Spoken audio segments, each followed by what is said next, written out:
Olá, Carolina, tudo bem? Olá, tudo bem, Luísa? Tudo bem. Bom, nós estamos aqui hoje para conversar sobre um livro que acabou de sair aqui, né? Ok. Este aqui, Os Anos de Infância, de Wole Soyinka. Wole Soyinka. É. Bom, eu sou Luísa Reis, eu sou professora e pesquisadora de história africana, especialmente do século XX, e bastante interessada na história e trajetória de intelectuais africanos, a exemplo de Wole Soyinka, e, portanto, também sou uma leitora de seus escritos. Eu sou a Carolina Fachin, minha cara já aparece por aí na Capulana sempre, sou a tradutora dos livros da Capulana e traduzi o Aké também. E isso, a gente está aqui para conversar sobre o livro e tudo ao redor do livro, né? O autor é um autor muito importante para o continente africano e para o mundo, porque Wole Soyinka, ele foi o primeiro escritor do continente africano a ser premiado com o Nobel em Literatura, em 1986. Mas ainda assim, mesmo que ele tenha recebido essa premiação e que ele tenha nascido em 34, portanto, ele está a caminho dos 90 anos, né? Ele é um autor que ainda não tem muitas traduções aqui no Brasil. Né? Então,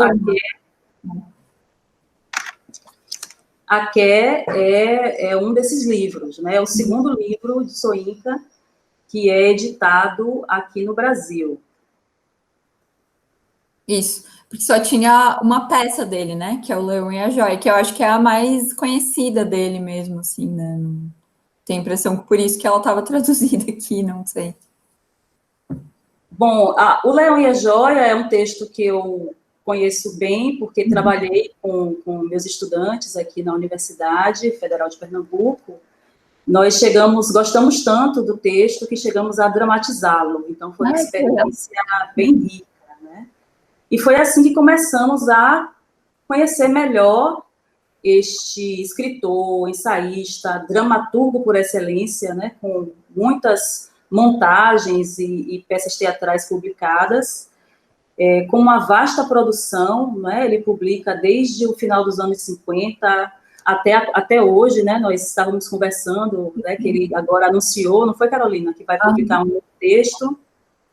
Livro não, eu não lembro, ou na verdade eu não sei se eles falaram já se vai ser ficção ou não ficção, eu não sei, porque ele não é um escritor que escreveu muita não ficção, né? Ele tem só 2 livros de não ficção, se eu não me engano, fora peças, né? Mas tipo romances assim, eu acho que são só 2. Isso. Mas a gente já está aqui ansiosos e ansiosas aguardando este novo texto de Wole Soyinka, que atualmente ele estava residindo na África do Sul, né?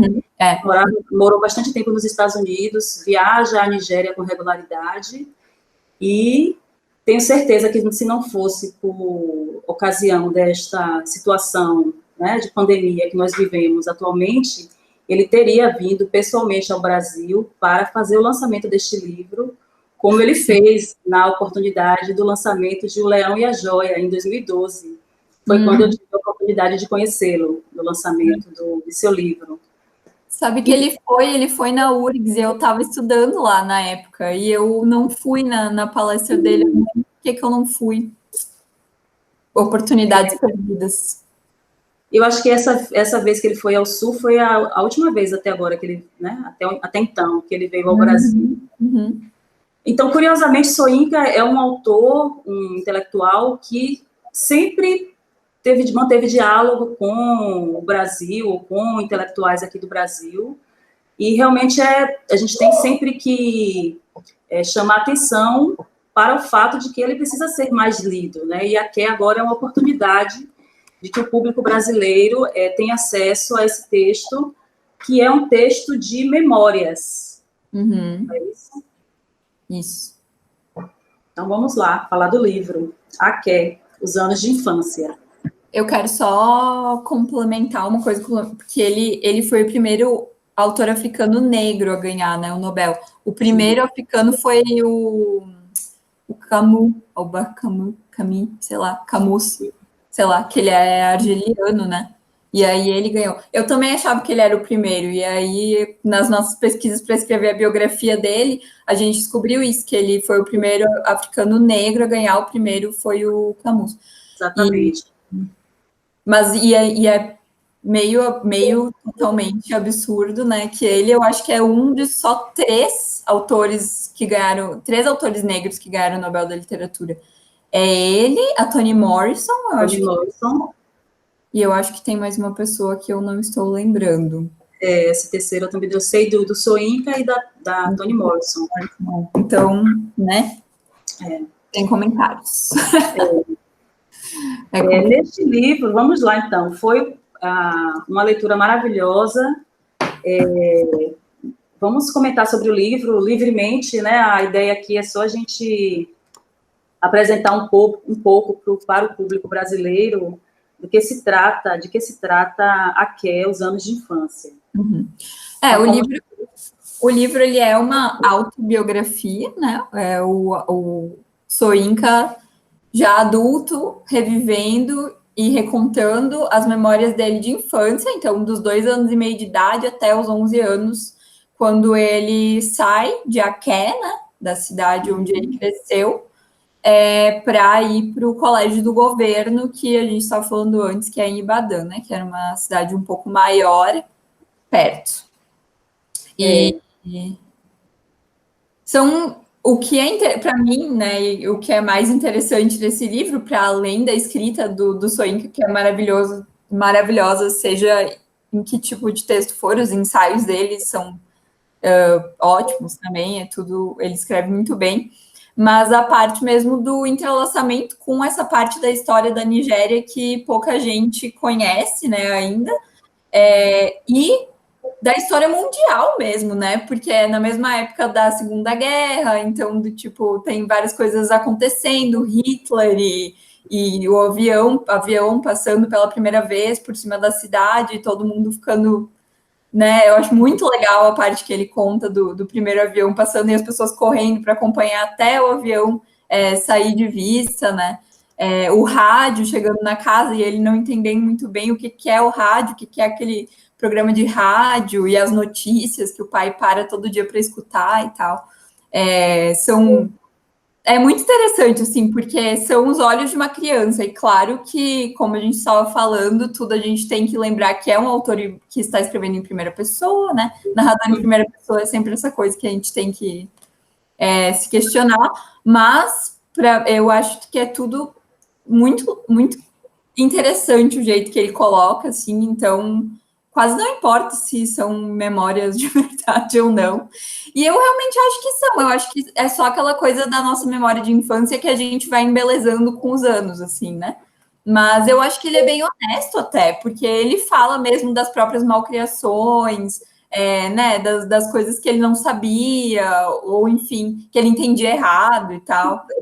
Bom, eu tenho que ponderar, Carolina, porque enfim, qualquer um escreve um texto, tem algum objetivo, né? Uhum. Eu fiquei pensando qual seria o objetivo, assim, o que motivou Soyinka a fazer esse livro de memórias sobre a infância dele, né? Esse livro saiu em 81, então, já bastante tempo depois da infância. Fiquei com a impressão de que ele estava querendo mostrar para enfim, para seus leitores e leitoras, como ele sempre foi uma criança curiosa, uma criança, né, esperta, no sentido de alguém que estava vivendo naquele momento, que era um momento de grande mudança naquela região, né? E aquelas mudanças que ele aponta no livro tem a ver com o processo de colonização. Então, era um momento especial da história da Nigéria, que eram os anos 30 e 40, especial também por conta dessas grandes mudanças, e eu acho que o Wole está ali mostrando quem era ele, tentando nos mostrar quem era ele, ou como ele começou a pensar e a entender o mundo naquele momento específico. Sim. Né? né? E, enfim, chama a atenção o fato de o Wole Soyinka ter crescido numa paróquia, né? Que é o que ele chama a atenção o tempo todo, né? Aké é uma região na cidade de Abeokuta, né? Onde ele nasce, que não é uma cidade grande, né? Lembrando que a Nigéria tem tradições de cidades grandes, Lagos fica na Nigéria, que hoje é a maior cidade do continente africano, né? Uma megalópole, mas não é o caso de Aké. Aké é uma região mais ao interior, né? Que os capítulos vão descrevendo como é que Soyinka vai aos poucos descobrindo que cidade é essa, que região é essa, né? Conhecendo a própria casa, quando ele consegue olhar por cima do muro para ver o que tem fora dos muros da casa, e quando ele consegue sair de casa acompanhando uma banda, fugir, passa, né, e ele vai seguindo. Então, sempre trata-se de uma narrativa que busca trazer para o leitor o que os olhos dele conseguiram captar e entender naquele momento, né? Então, curiosamente, o livro começa com Soyinka com 2 anos e meio, né? Que sempre bem interessante isso, né, Carolina? Sim, como com 2 anos e meio, quando tu pensa assim, o que tu lembra de quando tu tinha 2 anos e meio? A gente não lembra das coisas, né? Mas ele realmente se coloca como uma criança que era já desde essa idade muito inteligente. Até no livro ele quer começar a ir para a escola e começa a ir para a escola com essa idade, quer aprender a ler, né? Quer entender, quer ler os livros que o pai dele tem, tantos livros em casa, e ele quer ler que livros são eles. Porque eu acho que é interessante apontar até, né, que eu traduzi como paróquia porque foi realmente difícil encontrar uma tradução para parsonage, que é o nome em inglês, né? Que é esse grande, quase uma mini cidade dentro de um muro, né? Em que, tipo, tem a escola da igreja, as casas das pessoas, do bispo, do cônego, do diretor da escola, dos professores da escola, tipo, todo mundo mora ali dentro, né? Então, isso que tu falou da primeira vez que ele vê por cima do muro é muito interessante, porque é realmente isso. Ele tinha 2 anos e meio, ele não saía de dentro da paróquia, só para ir na igreja, que era do lado, né? Ele não sabia nada da cidade, ele não sabia como era Aké, ou mesmo a Abeokuta inteira, menos ainda.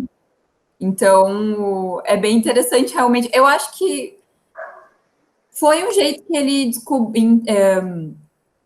encontrou de apresentar realmente essa parte da história que ele queria apresentar e desse lugar que claramente ele ama muito, né? Se tu vê entrevistas dele falando sobre a queda, dá para ver que ele realmente ama, né, o lugar, assim. Eu acho que foi um jeito interessante que ele encontrou de apresentar isso, que é pelos próprios olhos dele, né? Daí a gente pensa o que era e o que não era ali. Um tema que se destaca é essa paixão dele pelos livros, né? Que vai aparecer em várias partes ao longo dos 15 capítulos que compõem, né, o livro de memórias. E aí eu vou ler só um trechinho, Carolina, da página 35, que é essa parte aí onde a gente descobre a idade dele no livro, né? Que até então não dá para saber, né? Parece que é mais difícil. Ele começa a descrever o lugar, descrever, enfim, a natureza em volta, as plantas, todo aquele cenário, né? E nós ali até então não sabemos qual é a idade dele. E ele segue a irmã até a escola. Então se inicia um diálogo na página 34. Você veio fazer companhia para sua irmã? Não, eu vim para a escola. Então ele olhou para os livros que eu tinha colhido da mesa do meu pai. Esses livros não são do seu pai?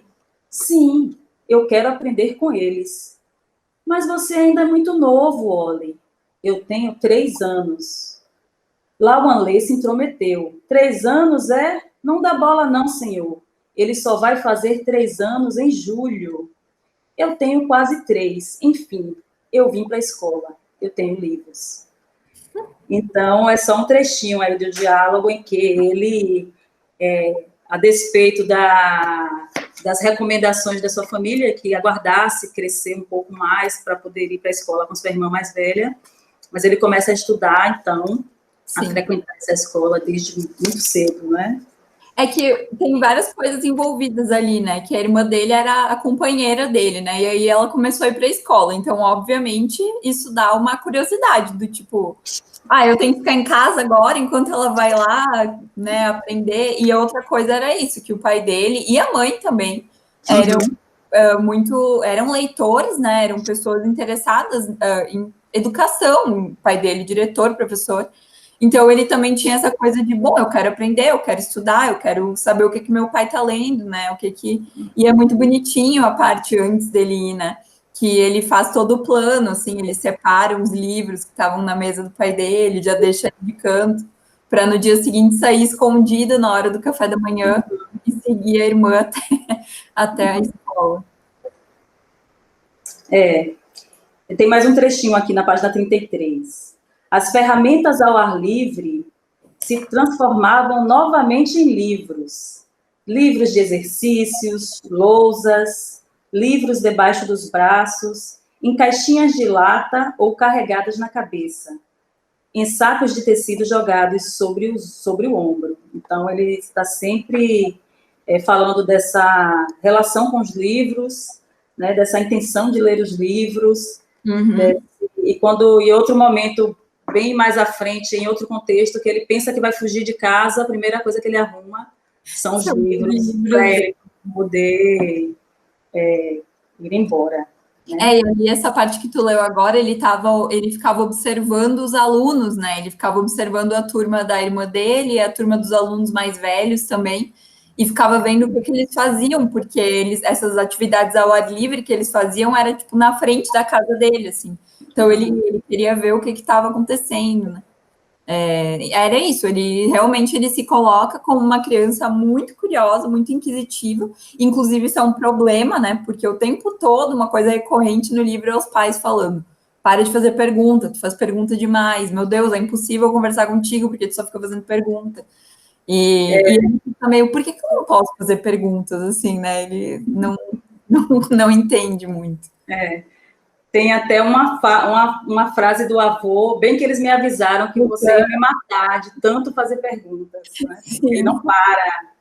Porque eles ficam o tempo todo, né, falando para ele, não faz pergunta. E quando ele vai fazer a entrevista lá no colégio do governo, eles ficam, não discute, não faz pergunta, não, porque ele quer sempre argumentar, na verdade, né? Isso que eles colocam. E que Vamos avançar. Encoraja isso, né? O pai dele encoraja muito, ele gosta que ele faça isso, assim. Então... Vamos avançar no perfil dos pais de Wole Soyinka, que vão aparecendo ao longo do texto. É bem curioso os nomes que ele utiliza para se referir aos pais, né, os apelidos, né, Carolina?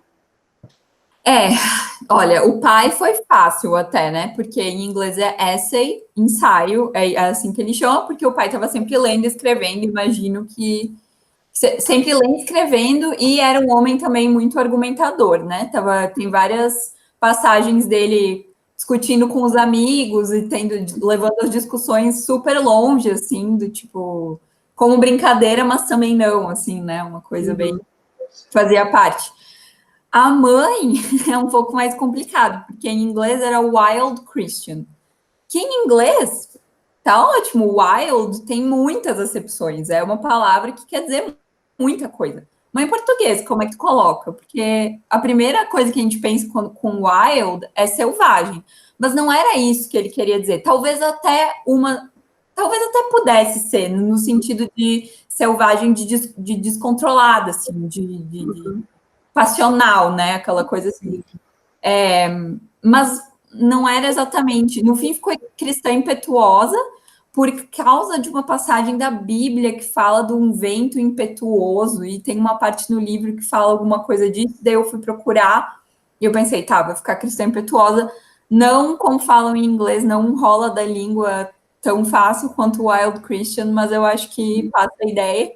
Porque é essa coisa, a mãe dele era muito cristã, né? Muito envolvida na igreja e em tudo que tinha a ver com a igreja, e ela era brava mesmo, né? Ela era muito brava, tipo, tava sempre castigando eles, mas assim, também uma coisa da época, né? Enfim, normal, mas muito essa coisa de eles tinham meio medo dela, assim, do tipo, não queriam ser mal comportados na frente dela, porque sabiam que ia sobrar para eles, assim.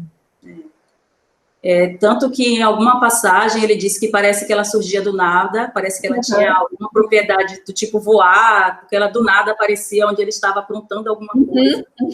Que ela sentia, assim, né? Eles sabiam que ela estava do outro lado da casa, eles iam fazer alguma coisa, ela aparecia, assim. Isso. E mais à frente na história, quando o texto avança, né, porque o texto vai avançando ao longo dos anos, a gente descobre que outras pessoas na comunidade também não ousariam enfrentar a senhora Eniola, né, que é o nome dela, que a gente só vai descobrir no final do texto, mas porque ela era uma mulher também muito forte, muito determinada, né, em resolver questões, em resolver, enfrentar problemas da sua família e da sua comunidade. Então, era uma mulher bem aguerrida. Uhum. Ela não baixava a cabeça, na verdade era isso, né? Porque até tem aquela parte que chegam os bot, eu acho que é o nome, né? São os oficiais do exército que estão perto ali, né? O quartel deles, sei lá, o acampamento é perto, e que todo mundo tem medo deles, porque existe talvez boato, talvez verdade, de que eles chegavam numa cidade ou num vilarejo e matavam todo mundo, levavam as crianças, levavam as mulheres e era isso. E aí eles chegam ali e a mãe dele tinha aquela lojinha, né, que pelo que dá para entender vendia comida e tudo mais que se precisasse. E só ela não fecha a loja, né? Eu acho bem interessante essa parte que todo mundo corre, se esconde e ela não, ela fica ali tranquila, eles entram, compram as coisas dele, aí, enfim, tem toda a situação lá com o Padatan, né, que é o cara que, enfim, fica ali na cidade falando algumas loucuras, assim, que é uma das figuras que o Oli lembra da infância. Uhum. Essa parte eu acho que mostra bem como ela é corajosa, assim, e ela não... Na verdade, ela em inglês fala no nonsense, né? Ela, assim, pra ela é séria, ela é do tipo, é isso aqui, não... Uhum. Não vem de brincadeirinha comigo, sabe? Vai querer levar as coisas da minha loja, tu não vai levar as coisas da minha loja. Tu quer comprar, tudo bem, eu vou te vender, assim. Ela é muito Decidida. faca na boca, da faca na bota, que nem fala.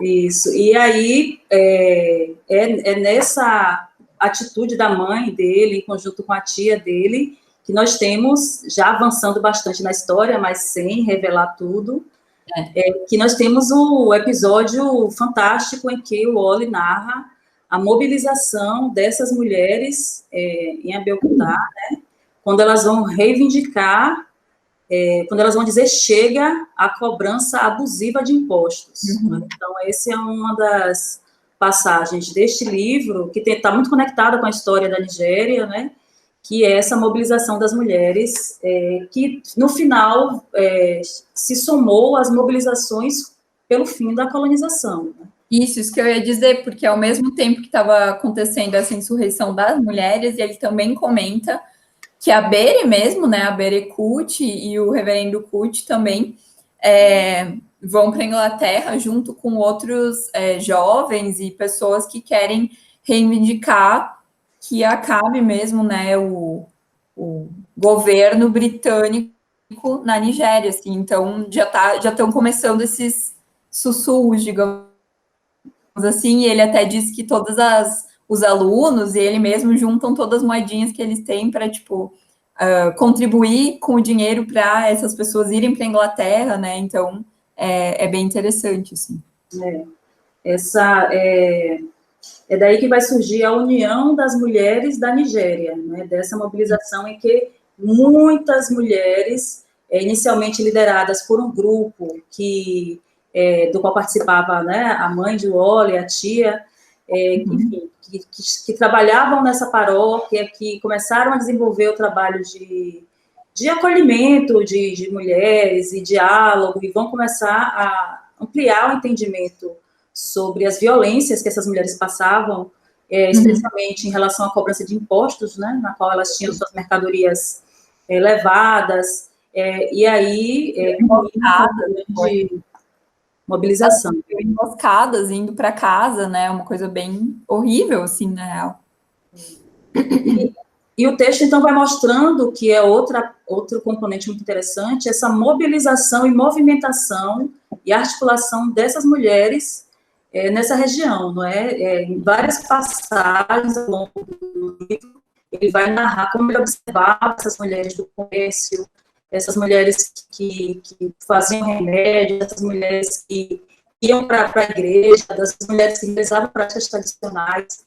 Então, é sempre uma movimentação muito grande de mulheres, né, que o Óleo descreve em passagens brilhantes.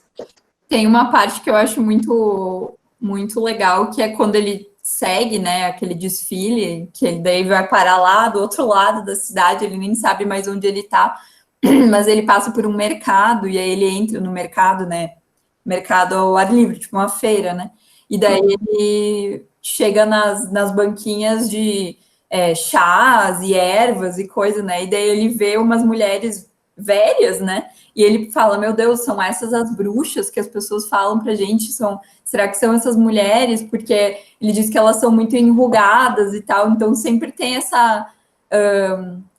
mas ele não enxerga, ele enxerga elas com, assim, com respeito, com algum medo, mas também fascinado, na verdade, né? Eu acho que ele enxerga muito, assim, as mulheres que ele vê ao redor dele, assim. Ao começar pela mãe dele, que apesar de ele ter medo dela, ele também nessa parte toda que ele conta sobre a insurreição das mulheres e tudo, dá para ver que ele respeita muito a mãe dele, né? Que ele espera dela estar ali e tudo, né? Ele nunca imaginaria outra coisa, assim.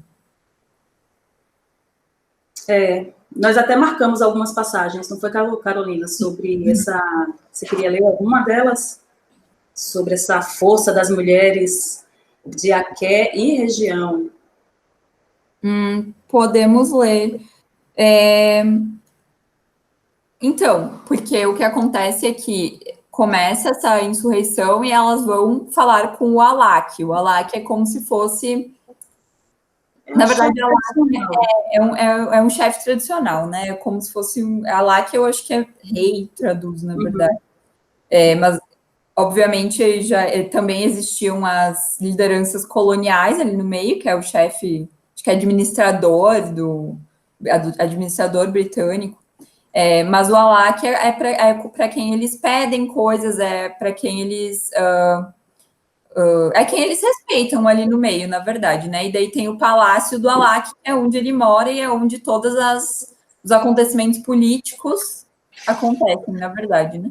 E elas vão até o Palácio do Alak para falar com ele, e obviamente são várias mulheres lá embaixo, no pátio do Alak, querendo falar com ele, e lá em cima vários homens, meio do tipo, tudo bem, a gente vai pensar no que vocês estão pedindo, mas elas não arredam o pé, elas ficam ali. E essa parte que eu vou ler é o final esse primeiro confronto que acontece entre as mulheres e o Alak, e elas estão todas acampadas na frente do palácio, aguardando o dia seguinte, na verdade, né? A continuação dessa briga. E aí ele está falando das mulheres que foram chegando à noite, né, depois do confronto. Elas vieram da direção de Poro, Iberecodo, Ibaro, Lantoro e Adatã, de outros caminhos dentro do coração da própria cidade. As fileiras humanas se esgueiravam de agolhe escondidos e se juntavam a outras multidões na extensão final da estrada que levava aos portões do palácio. Elas vinham como as caravanas de Içara, carregadas de suprimentos e alimentos, só que havia rios e rios delas. Cerca de 1 hora antes do pôr do sol, como se tivessem sido convocadas, procissões de mulheres trouxeram comida e saudações de aldeias periféricas. As mulheres do mercado chegaram, tendo fechado suas barracas ao fim do dia, correndo para participar dos eventos no palácio. os gritos de boas-vindas começaram a ser mais altos do que os de indignação e perseguição. As recém-chegadas reconheciam rostos, relatavam sua chegada às líderes, que, assim, agora começavam a recuperar o controle de suas seguidoras. Esteiras chegavam nas cabeças de mulheres. Começou uma transformação, não apenas do terreno, mas das formas e dos movimentos da reunião. Fogueiras foram acesas. Pela primeira vez, pensou-se em água e comida. As mulheres mais jovens foram chamadas e incumbidas de diferentes tarefas. Não sei se eu devo ler mais, mas enfim, é só uma partezinha, né? Tem muita coisa que acontece ali. Mas é isso, elas estão todas acampadas porque elas sentem que o Alak e o representante do governo colonial e todos os homens que estão ali não ouviram elas, eles estão fingindo que estão ouvindo as exigências delas e elas decidem que vão ficar ali. E é interessante também, claro que, né, falar das mulheres todas é a parte mais importante, mas que ele fala que os maridos estavam ali também e, tipo, apoiando as mulheres irem mesmo, vai lá, porque obviamente também era do interesse deles que esses impostos parassem de ser cobrados e as mercadorias não fossem mais apreendidas por nada, né? Então, na verdade, foi uma mudança sistêmica ali que elas estavam querendo atingir, né? Uhum. Exatamente. Então, é mais um episódio, na verdade, que revela esses embates que a população travava contra essa administração colonial, né, mesmo que fosse no nível mais local, mas que já eram questionamentos que tensionavam, né, a ponto de fazer com que esses funcionários, administradores coloniais se deslocassem até a região para ter que lidar com aquela insurreição, aquela espécie de insurreição que as mulheres provocaram e que foram reconhecidas, inclusive, pelos mais velhos como uma espécie de profecia, algo que tinha que acontecer em algum momento, e as mulheres iam ter que, enfim, bater o pé contra aquela cobrança abusiva de impostos, né? Sim. Então, eu acho que essa coisa das personagens mulheres, que o Wally faz questão de se deter ao longo dessas memórias, mostram que ele cresceu numa família extensa, muito marcada pela presença de homens e mulheres muito fortes. Uhum. Então, a descrição que ele faz das mulheres realmente é uma descrição bem interessante neste livro de memórias, né? E realmente, enfim, obviamente que é aos olhos de uma criança, e como essa criança vai descobrindo o mundo, e também a política, a mobilização. No final, ele está nos contando onde é que ele vai aprender sobre todas essas coisas que, mais à frente, ao longo da vida, ele vai se debruçar, não é? Que é contra essa colonização, é contra a corrupção, né? São temas que depois serão recorrentes enfim, nos livros de Wally Soyinka. E na trajetória dele, né? Porque ele acabou indo morar nos Estados Unidos fugido mesmo, porque ele não podia mais ficar na Nigéria, né? Uhum. Então, com certeza, sim, é bem interessante ver que ali, especialmente no final, né, quando ele já era mais velho, assim, já tinha 10, 11 anos, ele tá, e é bem quando tá acontecendo isso tudo, que ele tá acordando, né, essa consciência política, mas a partir justamente das pessoas com quem ele convivia, né, não teria como não ser assim, porque ele escutava essas discussões, aí participava dessas discussões e via essas discussões, então não tinha como ele pensar de outro jeito, eu acho, ou não perceber como as coisas estavam acontecendo, né? Eu acho que é bem interessante.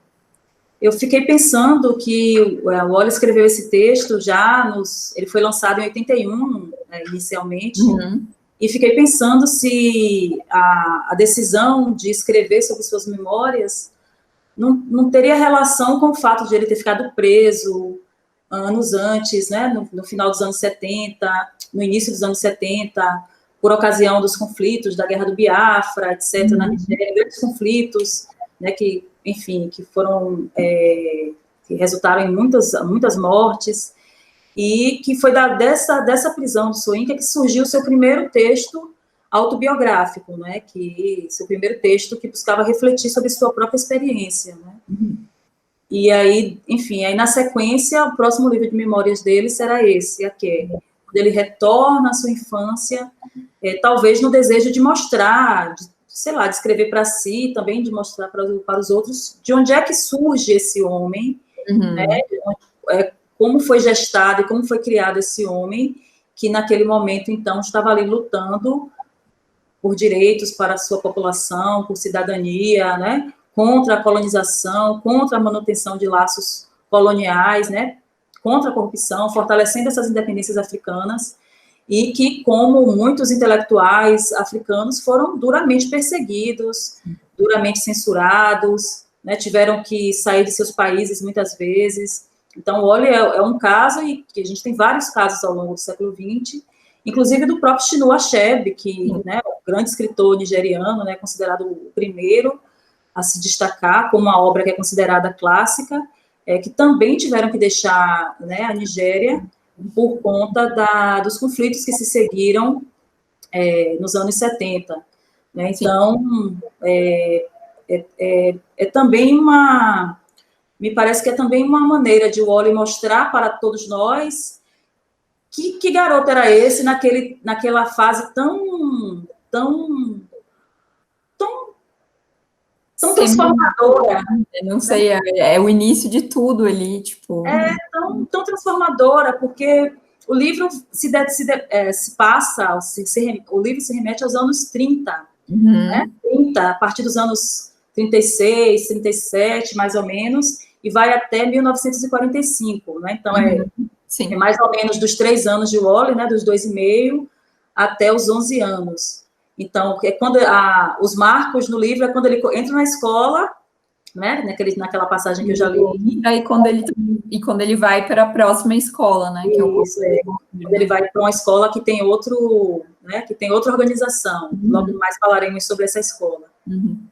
Então, mas é um momento de intensa colonização do continente africano e da Nigéria. Inclusive, essas instituições escolares, elas são o maior exemplo de como essa colonização ela está sendo estabelecida nesses lugares, né? São instituições coloniais. Eu acho que o reverendo Kuti, né, o tio dele, que é também o diretor da segunda escola na qual ele estuda, eu acho que esse é o maior problema dele com o Wole ir para o colégio do governo, né? É que ele sente que as crianças que vão para lá são realmente as mais inteligentes, as mais promissoras, já que é difícil de entrar no colégio, e que lá elas são moldadas para algo que não é o que eles querem, né? Como pessoas politizadas, e enfim, que é moldar crianças nigerianas que estejam a favor, digamos assim, desse colonialismo, né? E que se tornem quase ferramentas ali para a manutenção daquilo. Então, claramente com o Soyinka isso não deu certo, assim, e acho que também não deu certo com muita gente, porque eu acredito que vários autores tenham estudado nesses colégios do governo e tal, porque, na verdade, o que está acontecendo ali também é que tu está expondo essas crianças, como, no fim, a gente meio que fica sabendo pela conversa ali do final, há essa desigualdade também, né? Porque lá eles não eram tratados como alunos, sei lá, alunos ingleses seriam tratados, por exemplo. Eles sofrem discriminação, né? Então, essas instituições educacionais, elas são um outro tema bastante relevante que aparece neste livro, né? E através desse registro de Soyinka, a gente percebe que essas escolas iniciais, vamos dizer, a primeira escola, né, a escola infantil ainda, e depois o que a gente pode chamar de escola primária, elas são organizadas, elas são colocadas, elas funcionam com nigerianos, né? Então, que é o pai de Wole, é o tio de Wole, quer dizer, são homens que já têm uma educação formal, sim, mas que eles trabalham essa educação que não é necessariamente uma educação que está alinhada com os interesses do colonizador. E isso vai aparecendo ao longo do texto, em vários momentos, né? Especialmente nesse momento em que o Wole agora vai deixar essa escola, entre aspas, primária, para seguir para uma escola mais avançada, que seria uma espécie de secundário. Então, há toda uma preocupação desses familiares que agora sim ele está indo para uma escola que é orientada conforme o colonizador e que o objetivo dessa escola é criar mentes colonizadas. Então, Sim, há muita preocupação. Exatamente. Por um lado tem a preocupação do tio, o pai dele quer que ele vá para a escola, porque, enfim, ele provavelmente acredita que é um ensino mais forte, né, mais, não sei, mais robusto, mas o tio não entende por que o pai quer que ele vá para essa escola. Ele fica, dá para ver assim que ele não concorda tanto com essa vontade do ensaio de mandar o Oller para o colégio do governo, né? Mas tem questões ali no meio, né? Que eu acho que são questões que vão confrontar todos esses intelectuais, né, essas pessoas escolarizadas, que vão desenvolver uma trajetória a partir, quer dizer, dentro desse sistema colonial, né? Então, sim, o acesso a essa educação formal, ela é uma educação que é imposta pelo colonizador. Quer dizer, nos anos iniciais, as pessoas da região ainda conseguem gerenciar isso, mas à medida que esse ensino avança, né, para o ensino mais avançado e para o ensino superior só tem normalmente nas metrópoles. Uhum. Né? E esse ensino mais avançado, que seria como um secundário, talvez como um ensino médio hoje, então, que à época, né, é preciso lembrar que o ensino médio, há 50 anos, né, era já uma formação bem avançada, né? Que é o sistema britânico, né, que eles seguiam. Então, é primária, secundária, e depois eles chamam de, tipo, A-levels, que aí é para quem quer ir para a universidade. Então, faz na idade ali, que seria para a gente o ensino médio daí. Isso. E, então, eu acho que o texto também tem o objetivo de mostrar para a gente que é isso, que nem todo mundo que estava seguindo esse sistema educacional estava necessariamente interessado em reproduzir essa lógica colonizadora. E ele tem uma frase bem forte nesse sentido, que eu gostaria de ler. Ele vai fazer, como o Oller era muito avançado, lia muito, era bem esperto, então ele, desde cedo, ele já vai fazer o teste para admissão nessa escola, cujo nome para a gente voltar aqui o nome certinho,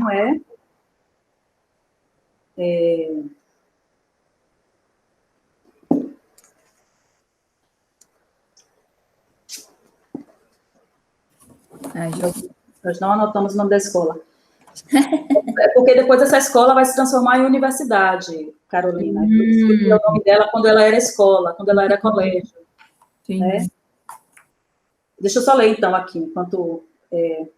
Então, depois que o Oller vai fazer seu primeiro teste de admissão nessa escola, ele passa, que é toda uma viagem, né? Ele sai lá de Abeokuta para ir para Ibadan, que é essa grande cidade também, próxima a Lagos, faz o seu teste, ele é aprovado, mas é aprovado sem bolsa. E, obviamente, que naquele momento as instituições funcionavam assim, especialmente as inglesas, né? Você tinha que estudar com bolsa, porque você tinha que pagar a escola. Então, tem uma frase aqui na página 214 que ele diz...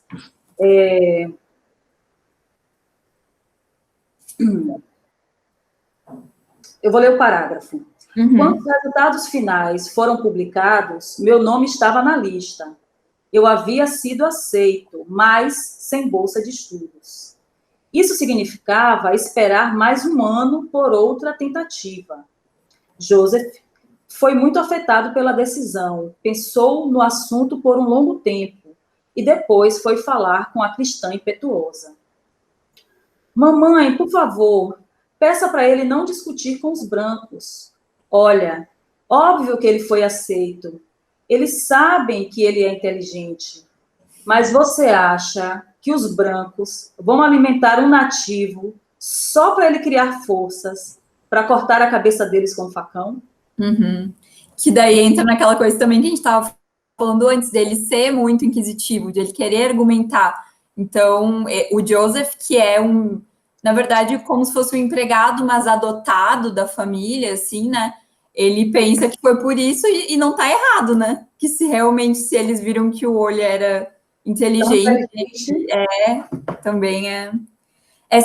Toda essa discussão me lembra também enfim, como isso era uma coisa bem sistêmica mesmo dentro da colonização britânica, porque não sei se tu chegou a ler o Condições Nervosas que a gente publicou, mas no Zimbábue tem muito essa discussão também no Condições Nervosas, que é essa coisa da Tambu, né, que é a personagem principal, ela quer ir estudar nas escolas britânicas, né, religiosas e tal. E a prima dela, que ela morou na Inglaterra e voltou, e ela tem um olhar mais aguçado para entender essa questão do colonialismo e do racismo ali, né, que tá essa jogada ali no meio.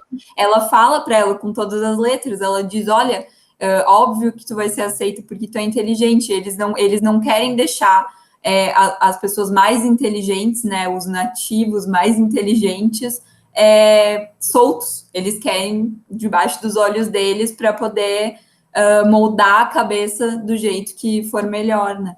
Então, eu acho que tinha bastante isso mesmo, e eu acho bem interessante de ver como, então, o tio dele tinha essas ressalvas, enquanto o pai, acho que pensando mais na questão do ensino mesmo, né, assim, se interessava, mas até a questão, né, de, tipo, o ensino ser tão melhor nessas escolas, primeiro talvez, questionável, e em segundo lugar, por quê, né? Por que tu tinha que ir para essas escolas? Justamente era para impedir que os alunos nigerianos mesmo, negros, né, chegassem à universidade ou chegassem mais a fundo, enfim, mais à frente nos estudos. É nesse sentido mesmo, mais ou menos assim. As escolas primárias ficavam ainda a cargo dos nigerianos. Essa escola secundária, que era que se tornou o Colégio Universitário de Ibadan. Então, era um colégio estilo ensino médio, os colleges universitários, né, que é um estilo bem inglês,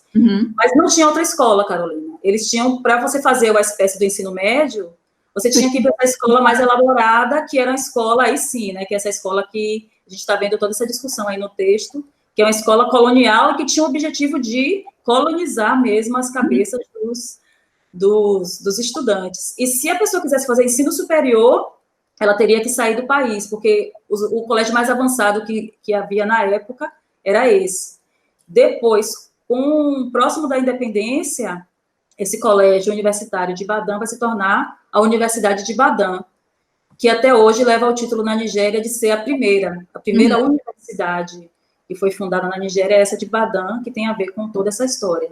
E o Oli, ele vai para lá depois, né? O livro termina quando ele vai seguir para essa escola, e lá ele vai fazer o quê? Inglês. Né? Então, ele já é um homem que está interessado em letras, em línguas, e, obviamente, que o ensino nessas instituições era um ensino altamente colonial e colonizador, então, quais os conteúdos disponíveis não seriam outros, né? Então, em termos de humanidades e letras, ele acaba fazendo inglês, e mais à frente, quando ele vai fazer o ensino superior em Londres, ele continua fazendo...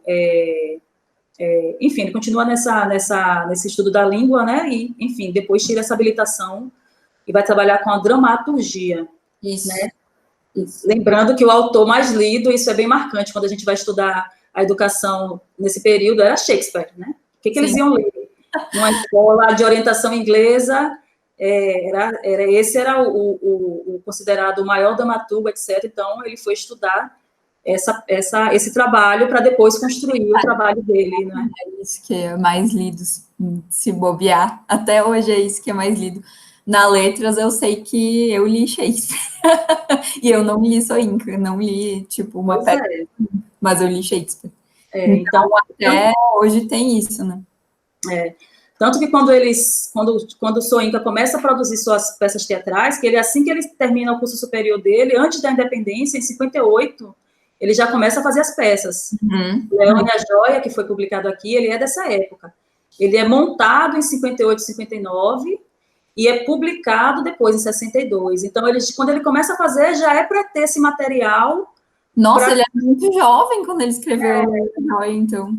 Ele já começa a falar assim, olha, a gente não vai ficar aqui fazendo peça em inglês, a gente vai fazer as nossas peças. Então, ele já começa a ter esse material. Então, voltando aqui à coisa da escola, é importante lembrar, você lembrou do Condições Nervosas, né, que a personagem é uma mulher que quer acessar a escola. Nesse universo escolar, acadêmico, conforme a gente vê no livro, e a gente, enfim, conhece a partir da história, era muito masculino, né? Sim, sim. Quem ia para a escola, quem ia estudar, quem tinha acesso à educação formal, eram os homens, né? Por uma série de questões, inclusive porque, não só lá, como em várias partes do mundo, esse ensino superior mais avançado, ele era facultado aos homens, né? O ingresso das mulheres nesses espaços educacionais, isso vai ser uma luta de bastante tempo e que ainda hoje a gente está aí lutando para uma inserção mais, né, igualitária das mulheres no ensino, enfim, no ensino superior, no mercado de trabalho, e por aí vai. Então... E o AQE é ali, isso que está acontecendo é anos 40, né? O Condições Nervosas é anos 60, então talvez ali no meio também tenha rolado mais, porque realmente agora pensando, quando ele vai para a primeira prova, que ele relata outras pessoas que estavam lá para fazer a prova também, eram todos meninos, né? São todos homens. Ele não fala. Em nenhum momento se fala da irmã mais velha dele e também, por exemplo, né, tentar fazer, eu acho que talvez nem pudesse. Tem bom, já que a gente está falando de livros, tem um outro texto que vai falar sobre essa, porque os homens, eles acabavam sendo escolhidos / forçados, porque tinha aqueles que não queriam também, e, né, como esse sistema educacional era masculino e era os homens, é o texto As Alegrias da Maternidade, Butch Emecheta, né, Butch Emecheta, que ela vai falar sobre isso, é uma história que, enfim, que passa por toda a narrativa, e essa coisa de investir no filho homem primogênito. Então, esse que era o responsável pelo cuidado da família, então ele também era que tinha que acessar a educação e depois colocar isso a serviço da sua família. Mas, enfim, isso é só para a gente discutir, que tem relação com o contexto, e que é por isso que quando a gente vai estudar esses intelectuais africanos do século XX, pelo menos da primeira metade, a gente encontra a maioria de homens. Sim, quase não tem. Quando são mulheres, elas são escritoras, aí sim, porque elas vão para o terreno da literatura, porque aí não depende necessariamente de estar inserida em uma universidade, ou né, que é o caso da própria Emecheta, né, a história dela é fantástica nesse sentido. Isso é bem interessante que tu falou agora, porque eu estava falando esses dias com uma colega da pós que estuda literatura queniana, e a gente estava falando disso, de como tem escritoras, né, de literatura africana, tipo, de vários países da África, parece que tem um grande número de autoras de literatura, até às vezes parece mais do que autores. No Zimbábue, por exemplo, parece que tem muito mais mulheres escrevendo literatura do que homens. Mas eu acho que é por isso, eu acho que é porque era onde elas encontravam essa válvula de escape, assim, talvez, né, de poder colocar as coisas, assim. É isso. Obviamente que nós amamos os livros de literatura das mulheres, mas temos que entender por que aquelas mulheres foram impedidas ou cerceadas de terem acesso ao ensino superior e de adentrar em outras áreas do conhecimento, quais sejam, né? Mas, enfim, isso então faz parte também de um contexto histórico em que a gente precisa refletir, né? Outra coisa que tem é o número de vagas, né? Que são poucas, e isso eu acho que também era uma questão, assim, eles controlavam quantas pessoas que iriam receber este ensino que poderia levar eles ao ensino superior, enfim, né? Então era tudo, na verdade, horrível, né? Não tem outra explicação. Lembrando que o Wally queria ser médico, né? Ao longo dessa fase da vida, ele queria ser médico. Antes de ir para essa escola do governo, a escola de Padrão, o tempo todo ele dizia que queria ser médico. Claro, refletindo aquelas expectativas daquelas profissões e formações que eram mais valorizadas, e por aí vai, né? Porque assim, ele podia, quando ele foi para Londres, se ele quisesse, ele poderia daí ter estudado medicina. Eu acho que ele, na verdade, também se encontrou ali no meio do caminho, né?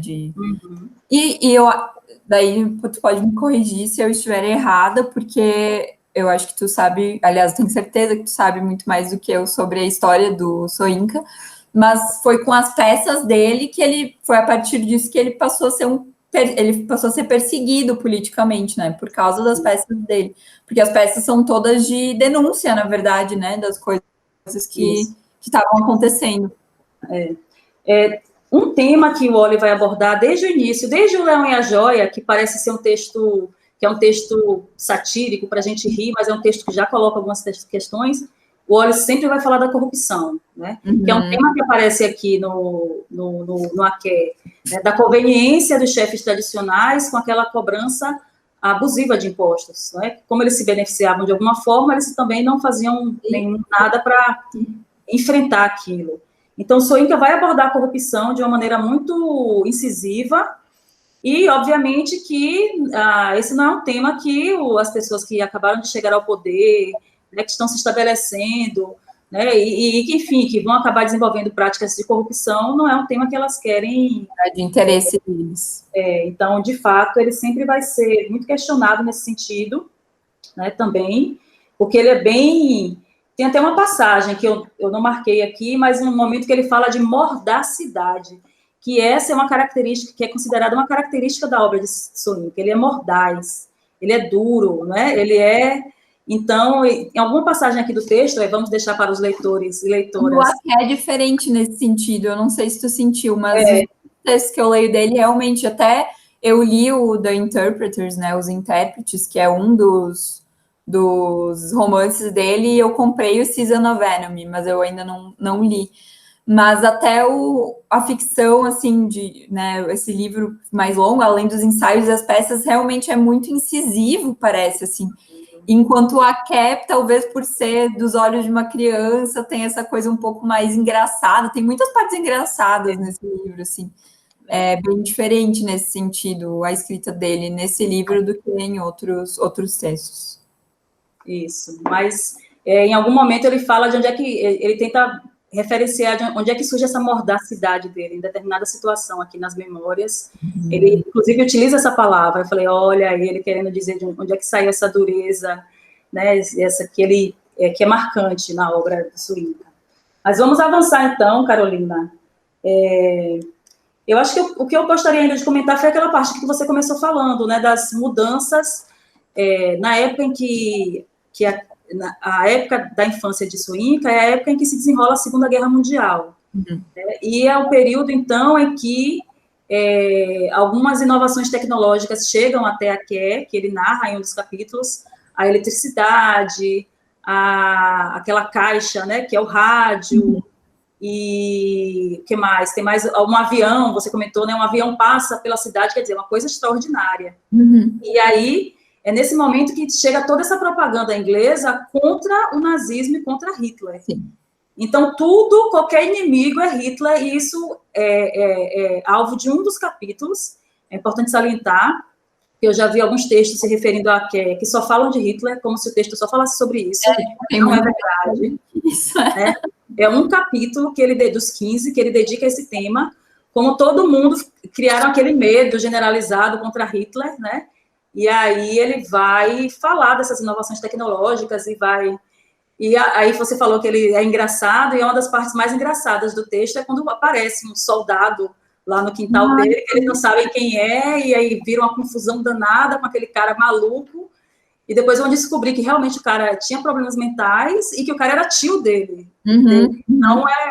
Ele estava bêbado também, do tipo... Isso, mais próximo que a guerra chegou lá em Aqué, foi esse soldado, né, que realmente foi designado para servir e que retorna, mas é uma pessoa que parece, de alguma forma, ilustrar o que era aquela guerra, né, uma coisa sem sentido, uma coisa que as pessoas não entendiam, uma coisa que alguém que apareceu e sumiu, algo, né, que era aterrorizante, mas, ao mesmo tempo, as pessoas não conseguiam tocar, né, ver, né, que era mais um medo do que necessariamente uma guerra que chegou até eles. Né? Pelo menos naquele, né? O que é engraçado, peraí, uma pausa para a edição, mas é porque eu preciso mudar de posição aqui, porque eu estou sentada na minha perna e adormeceu minha perna. Ok, agora eu posso escolher. O que é engraçado nessa parte, para além de tudo, é que é o tio Dipo, né? É o tio Dipo que chega e daí ela muda, a Eniola, a mãe deles, muda o nome do filho, que se chamava Dipo, depois que o irmão volta da guerra totalmente pirado. Aí ela muda e diz que Dipo é um nome que de homens muito descontrolado, sei lá, a palavra que ela usa dela muda para fêmea, o nome dele. Eu achei isso muito engraçado. O menino já tinha uns 3, 4 anos de idade e ela vai e muda o nome dele porque era o mesmo nome do tio. João, né, lá que reapareceu. Então, é bem interessante como esse imaginário da guerra, ele chega até os habitantes de Aké, né, de Abeokuta, ou Beokutá, e como cria aquele medo generalizado, mas lembrando que aquilo é uma propaganda inglesa. Então, a propaganda inglesa sobre Hitler devia ser, né, tanto que o livro termina, aí sim, né, com uma ligação, não é, da tia do Soinka, questionando a coisa das bombas de Hiroshima e Nagasaki. E aí é nesse momento do texto, no final do texto, que a gente vai ter um discurso mais explícito, né, de uma avaliação de que aquilo é racismo, né, de como o europeu é racista, que aí no final é uma avaliação do próprio sistema colonial, né. Eles jogaram as bombas lá no Japão, porque eles não consideram nem os asiáticos, nem os africanos como gente, né, então, por isso que eles fizeram aquilo. Então, porque no livro inteiro tem sugestões e claramente situações que mostram, né, o racismo, que mostram o sistema colonial como ele é e tudo isso. E até a questão religiosa, né, como é utilizada a religião também para manter aquelas pessoas ali, né, quando ele vai visitar o avô em Sara, lá ninguém quase ninguém é cristão lá, e aí rolam uns embates e tal. Mas é só no final mesmo, aí no último capítulo, que tem por A mais B o nome, né? Que ela fala realmente isso que é racismo. E é bem forte, eu acho, essa parte do final. E interessante de ele assistindo ela falar e talvez não entendendo muito bem, né? Mas lembrando. Bom, estamos caminhando aqui para o encerramento, né, da nossa conversa. E eu gostaria de finalizar conversando sobre essa parte que você acabou de comentar, Carolina, que é quando ele vai para Içara, que é um lugar mais ao interior ainda de Aké, né, considerado mais interior, e que é lá que ele vai ter contato com o avô e com essas tradições, com esses rituais tradicionais, né, que ele não conhecia ainda, né. Então, é lá que ele passa por um processo ritual que ele descreve no livro, né, e quando o avô, né, enfim, está ali promovendo um ritual para a proteção dele, a gente não sabe se os pais, que eram cristãos fervorosos, se eles estão de acordo ou não, porque os pais não estão lá, é um dia que eles vão para fazer uma coisa em outro lugar, né, parece que o avô dele manda eles embora, né, meio que despacha eles e diz para deixar o olho com ele. Isso. E aí tem uma parte na página 162 que a conversa de Wally com seu avô. Ele diz assim: Ogum protege os seus.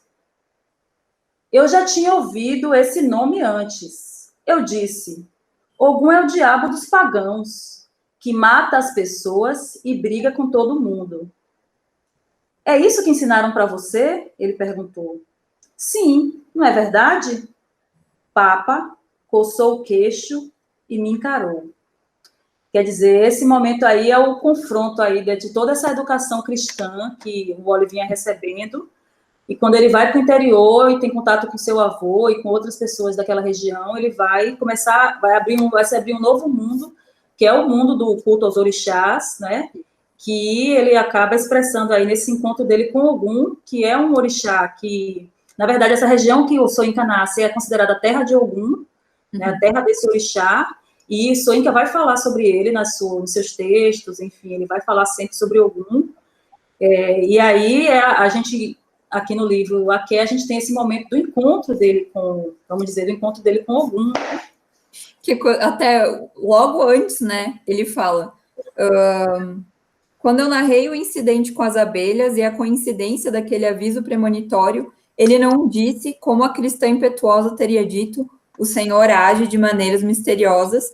Em vez disso, ele disse, Ogum protege os seus. Então, protege os seus. Bem assim. E ele fala mesmo, né, desse embate de que a mãe dele ficava meio assim, com o fato do avô não querer ir para a igreja e tal, ela queria que ele fosse para a igreja. Então, mas ao mesmo tempo é interessante que bem no início do livro ela está contando histórias para eles de quando ela era criança, né, e de que tinha os espíritos da floresta que seguiam eles até em casa, e ela conta aquilo como verdade. Ela fala, inclusive, que o tio Sânia é não vou lembrar o nome agora, mas que ele é um desses espíritos. Sim. E aí, quando ela é tão cristã, né? E ela foi criada pelo tio também, que era um reverendo, um tio dela. Mas, ao mesmo tempo, ela também tem essas... Enfim, ela acredita nesses espíritos da floresta, enfim, que correram atrás deles. Então, interessante, assim. Ao longo do livro, a gente não vê... esse trecho aqui que a gente leu é o texto mais, assim, explícito, onde a gente vê um confronto, né, desse cristianismo que quer colocar enfim, a religiosidade de matriz africana, né, enfim, associar ao demônio, essas coisas, né? Esse é o texto em que a gente vê explicitamente isso. Porque ao longo do livro, a gente não vê nem o pai de Soyinka, nem a mãe, com esse tipo de discurso, pelo menos não aparece ao longo... A gente vê a cristã fervorosa, né, etc., mas a gente não vê esse discurso aberto contra essas tradições mais antigas, né, com essas tradições do avô. De fato, isso não é uma coisa que perpassa o livro. Mas esse avô, que é quem vai preparar a Soyinka, né, e ele, enfim, é ele que faz esse ritual no neto, e ele dá um conselho para a Soyinka, que eu acho que é com esse conselho que está no meio do livro, aqui em algum lugar, que ele, enfim, que ele quer, é um conselho que Soyinka, eu penso que Soyinka abraçou, sim, né, que vai marcar essa trajetória dele, né, quando o avô diz na página 171, depois de Soyinka ter passado por aqueles rituais, que ele ainda não entendia exatamente o que eram, e o avô está conversando com ele, dando orientações no sentido de que ele não tenha medo, né? Uhum. E aí ele diz lá no meio da página, além disso, nunca dê as costas para uma briga. Para onde você está indo, talvez no próximo ano, talvez no ano seguinte, eu não sei. Vai saber. Talvez eles não deixem você voltar aqui antes de ir para essa escola, mas isso não importa. Para onde quer que você for, não fuja de nenhuma briga. Seu adversário provavelmente vai ser maior. Ele vai derrotar você primeiro. Na próxima vez que você encontrar com ele, seja o primeiro a lançar o desafio. Ele vai derrotar você de novo. Na terceira vez, eu prometo. Você vai vencer ou ele vai fugir. Você está ouvindo o que eu estou dizendo? Sim, Papa. Então, aí, eu acho que essa é a mensagem, uma mensagem poderosa que o Aké deixa para a gente, que é essa educação tradicional e ocidental, quer dizer, todos esses desafios que Soyinka tinha pela frente para enfrentar, ele não podia ter medo, né? Ele tinha que enfrentar e ele tinha os recursos para isso, né? Ele estava preparado para isso, seja espiritualmente, seja materialmente, seja intelectualmente, exatamente. Então, eu acho que esse encontro dele com o avô, que esse encontro com a religiosidade, esse encontro com os orixás, né, que vai marcar esse encontro com Soyinka de um outro repertório que, pelo visto, ele ainda não tinha se atentado tanto, né? Até tem uma outra parte que eu não vou conseguir encontrar agora, mas é uma parte que ele está descrevendo o túnel que leva para o palácio do Alak. E ele fala também dos orixás, mas ele fala que a gente descobriu os nomes depois, então não é uma coisa que ele aprendeu quando criança, porque, obviamente, quando criança, ele teve contato só com os santos católicos, enfim, cristãos, né, da igreja anglicana. Então, depois ele realmente começa a entrar em contato com essa outra espiritualidade, né, e essas outras crenças. E com certeza, eu acho que lendo qualquer texto dele, até os ensaios sobre qualquer coisa, dá para ver que tem tudo isso por trás, né? Todas essas vivências e descobertas, é muito interessante. E eu não sei, o Soyinka, foi e é um ativista muito, para usar a palavra de novo, interessante, tipo, de ler sobre, porque ele é muito incisivo, né, e muito, assim, mão na massa, mas ele também é, acima de tudo, um intelectual, né, então, muito do ativismo dele também perpassa isso, né, essa coisa de se posicionar e se colocar através das palavras mesmo, e de falar com as pessoas, né, através dos textos dele ou das peças dele, para mostrar o que está acontecendo ou o que talvez deveria acontecer, né? Uhum. Isso é muito interessante, assim, da pessoa dele mesmo, assim. Então, vamos ler Soyinka. Tem que ler o Soyinka. Até teve, eu acho que eu falei disso no evento que eu participei contigo, que tu me convidou, que tem uma entrevista dele muito legal no YouTube com um canal nigeriano, e que eles estão entrevistando ele sobre, até mostra a casa em Aké, eu vou te mandar, não sei se tu já viu o vídeo, mas mostra a casa dele em Aké, assim, onde ele cresceu. E aí ele falando também sobre o ativismo dele, sobre várias coisas, assim. E daí eles perguntam para eles, falam, você é um ativista, né, tão, assim, que não foge mesmo, assim, qualquer coisa que ele possa se posicionar, ele se posiciona, não é? E aí ele se coloca como glutão de tranquilidade, né, ele se coloca como, ele fala, olha, se alguma coisa de errado está acontecendo, eu não consigo ter paz. E então, na verdade, o meu ativismo é egoísta, ele diz, porque, na verdade, o que eu estou buscando é tranquilidade, eu sou um glutão da tranquilidade, e eu só consigo ter tranquilidade se eu sei que eu estou fazendo alguma coisa para melhorar o que eu acho que não está certo, né? E eu acho que, enfim, no Aké já dá para ver essas sementinhas, um menino que reclama de apanhar, que reclama dos castigos que leva, que acha injusto os castigos dos irmãos, assim, é tudo desde pequeno, assim, bem indignado, né, com as coisas. Assim. Acho que é isso que dá para ver nesse livro.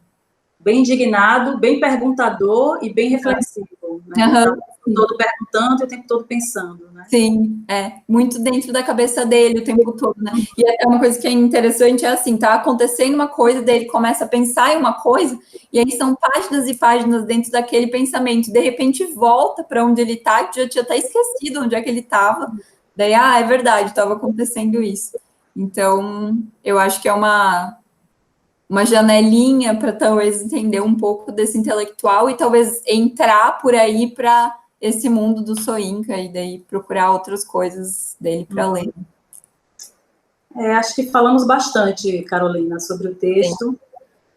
Esperamos, então, que, enfim, que as pessoas gostem, que leiam. Meus alunos e alunas já sabem que o texto nós vamos ler, porque nós lemos tudo sobre a história da Nigéria do século XX, que está aqui no Brasil, e que o público brasileiro conheça, de fato, o que acontecia lá na Nigéria, com os povos iorubás e outros, por ocasião do século XX, né? Porque a gente tem uma referência muito forte dos povos iorubás aqui no Brasil, por conta da religiosidade de matriz africana, mas a gente precisa investigar melhor o que acontece com esses povos, enfim, ao longo do século XX, e tem relação com o colonialismo, com essa reação contra o colonialismo, com as independências, e eu acho que o Wole Soyinka é um autor fundamental para a gente entender esse século XX africano, né? Então, por isso que a gente está aqui hoje falando sobre esse texto, que me parece uma leitura obrigatória para os leitores brasileiros.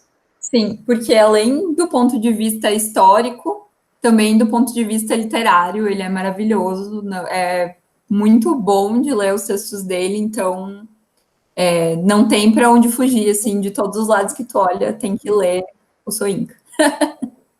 Então, vamos ficar por aqui, então.